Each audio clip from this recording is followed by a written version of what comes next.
नमस्कार मित्रांनो, पंढरीशेठ फडके यांचं निधन झालं आहे। आज आपण त्यांच्या बाबतीत जाणून घेणार आहोत। पंढरीशेठ फडके म्हटलं की बैल आणि बैलगाडा शर्यत आपल्या डोळ्यासमोर येते। संपूर्ण महाराष्ट्रामध्ये फेमस असलेलं व्यक्तिमत्व म्हणजे पंढरीशेठ फडके। पंढरीशेठ फडके यांचा रुबाबच वेगळा होता। अंगावर सोनं, गळ्यात सोनं, हातात सोन्याच्या अंगठ्या, ब्रासलेट, पायात कोल्हापुरी चप्पल, अंगात खादी पांढरा ड्रेस आणि काळा गॉगल। लगेच आपल्या डोळ्यासमोर येणार पंढरीशेठ फडके असं हे व्यक्तिमत्व। सोशल मीडियावर प्रचंड जनमत आणि प्रचंड गाजलेलं व्यक्तिमत्व म्हणजे पंढरीशेठ फडके होय। पंढरीशेठ फडके यांचं निधन झालेलं आहे। त्यांच्यावर अनेक गाणे देखील आले आहे।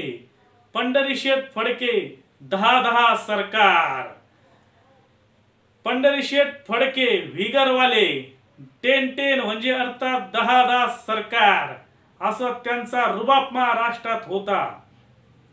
पंढरीशेठ फडके हे महाराष्ट्र बैलगाडा असोसिएशनचे अध्यक्ष होते। त्याचबरोबर त्यांना या बैलगाडी शर्यतीमध्ये मोठ्या प्रमाणात रस होता। बैलगाडी शर्यतीमध्ये त्यांनी अनेक शर्यती जिंकल्या। पंढरीशेठ फडके यांना 1986 पासून बैलगाडीचा शर्यतीचा नाद लागला होता। त्यासाठी ते वाटेल ते खर्च करत होते। 1986 पासून तर आज तयागत ते बैलगाड्या शर्यतीमध्ये सहभाग नोंदवित होते। त्यांना जो बैल आवडला की ती खरेदी करत होते, असे ते पंढरीशेठ होते। त्यांना बैल आवडला, त्या बैलासाठी वाटेल ते किंमत द्यायला ते तयार होत होते। त्यामुळे त्यांचा बैलांविषयी प्रेम आणि बैलांची शर्यत यासाठी ते फेमस असे व्यक्तिमत्व होते। असं कोणी नाही का ज्यांना पंढरीशेठ फडके माहिती आहे।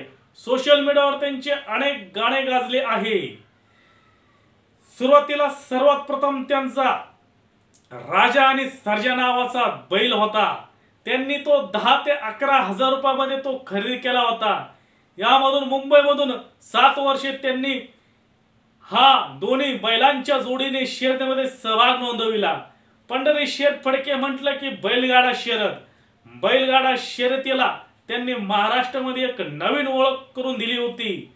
मुंबई आणि कोकणातील लोक घाटावर येत नव्हते, त्यांना घाटावर आणण्याचं मोठं काम पंढरीशेठ फडके यांनी केलं आहे आणि या घाटावर मोठमोठ्या शर्यत देखील होत आहे। पंढरीशेठ फडके यांनी 15 वर्षापूर्वी 4 लाखाला बैल सुद्धा घेतला होता। 15 वर्षापूर्वीचा 4 लाखाचा बैल म्हणजे पंढरीशेठ यांना किती मोठ्या प्रमाणामध्ये बैलांविषयी खरेदी करण्याची मानस होता। बैलांना मोठमोठ्या रकमा देऊन ते खरेदी करत होते, म्हणून ते सर्वात जास्त चर्चेत राहत असत। त्यानंतर त्यांची राहणीमान सुद्धा खतरनाक होती। गाडीवर बसून, गाडीच्या टपावर बसून, अंगावर सोनं दागिने घालून त्यांची एंट्री असायची, असे पंढरीशेठ। त्याचबरोबर पंढरीशेठ फडके वीरवाला हे गाणं सुद्धा त्यांचं मोठ्या प्रमाणात फेमस झालं होतं। पंढरीशेठ फडके हे पनवेल येथील वीर गावातील होते, म्हणून त्यांच्या गाण्यात वीरवाला हा शब्द असायचा। 10-10 सरकार हे गाणं सुद्धा त्यांचं मोठं फेमस झालं होतं। परंतु त्यांना 21 फेब्रुवारी 2024 रोजी त्यांचं निधन झालं आहे आणि त्यांच्या निधनाने संपूर्ण महाराष्ट्रात हळहळ होत आहे। असे हे पंढरीशेठ फडके यांच्याविषयी आपण माहिती जाणून घेतली आहे। त्यांना राजकारणात देखील त्यांचा सहभाग होता। त्या रासपमध्ये देखील त्यांनी काम केलं आहे। नंतर ते बीजेपी मध्ये गेले होते, परंतु राजकारणापेक्षा त्यांना बैलगाडी शर्यतीमध्ये मोठा इंटरेस्ट होता। अखेर त्यांनी मोठमोठ्या शर्यती सुद्धा जिंकल्या आणि अनेक बैल त्यांनी खरेदी केले। वाटेल ते किंमत ते बैलांसाठी द्यायचे, म्हणून पंढरीशेठ फडके बैलगाड्या शर्यतीचा एक मोठा राजा आज आपल्यातून निघून गेला आहे। असे हे पंढरीशेठ फडके यांची माहिती आपण जाणून घेतली आहे। धन्यवाद.